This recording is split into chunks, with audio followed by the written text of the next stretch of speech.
Stephen, it's a tough one to take tonight. Luckily there haven't been too many like that this season, but how do you reflect on that one?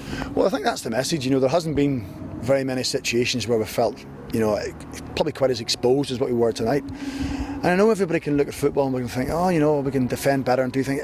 I just feel it all goals. When it boils down to people making wrong decisions or not being able to defend right or, giving people free headers, you always make it difficult for yourselves. And I know they're always the last line of defence and the ball has to break down before it gets to them. And I'm fully appreciative of that because I used to play there myself. But, I think back to the Aberdeen game up in Montrose when we were comfortable that night. And I remember speaking about being relentless in your pursuit of success that night. And it's easy to say that when you win, because everybody's buzzing, everybody's happy. But tonight was a night where maybe some of them have slipped their standards a little bit. They maybe dropped off, they haven't been as efficient in their play and their decision making as what they have been in the past. And everybody's playing under 20 football for a reason. If they were that good at times, they wouldn't be in the 20s.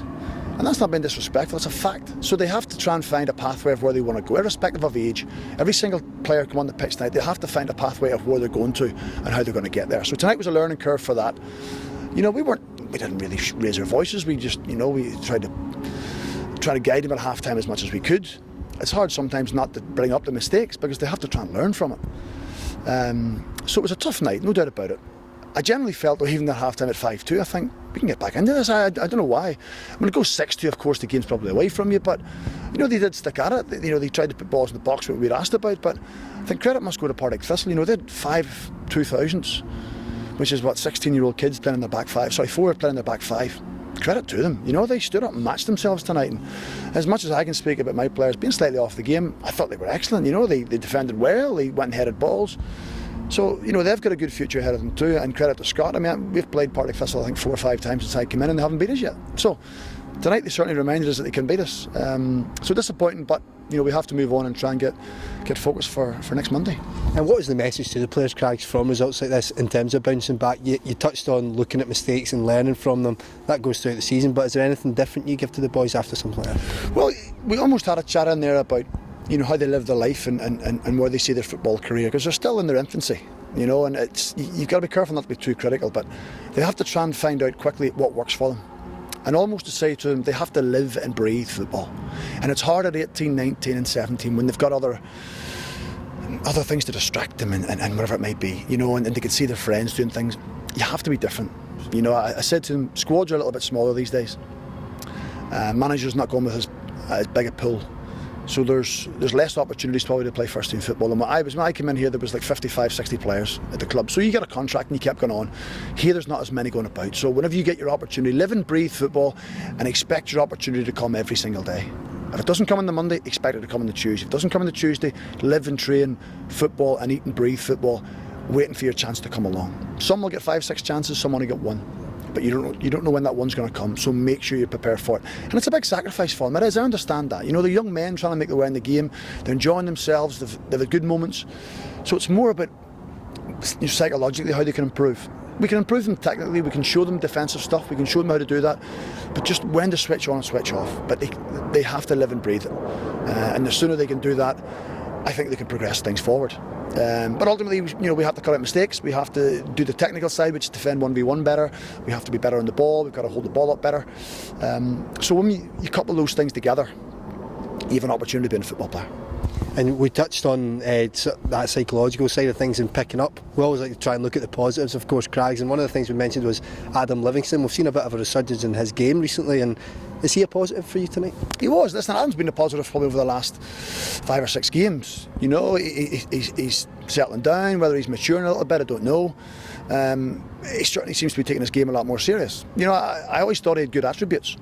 The problem was, 1, getting them out on a regular basis, and 2, just sometimes how he went on around the football club, maybe a little bit immature. He's a young man, he's earning some money, he's enjoying himself. But at this time last year, we were having to make decisions on players and where we could see them. So Adam's probably proved us wrong over the past 7 or 8 months, but he has to keep at it. But he was the one who had the energy about the game. He kept getting forward. We asked him to put crosses in the box. He worked up and down the pitch. So he has done well. I thought Alan Campbell stuck at it as well. It's difficult bringing young James Scott on. Jordan Armstrong come on and done okay. So, but there's other ones who we probably expected to be a little bit further ahead than where they are at this moment in time. and they're the ones that are starting to think, oh, you know, the last kind of month, 6 weeks, our form's been up and down a little bit. I spoke previously about the team changing, the starting 11 changing, but your individual performance has to be maintained. And I felt tonight, even though we chopped and changed the team and the formation, the individual performance wasn't there. And that's the disappointing thing. I expected more from some of them. I spoke last week about having to rebuild people. We've got to go back and work with them. We've got to make sure we give them time and invest the time, and we will. But it's just frustrating when you think you're getting somewhere and you think, oh, we've kind of fell off the wagon a little bit. So it's a test for us all. It's the first little testing time we've probably been through since I've been with them.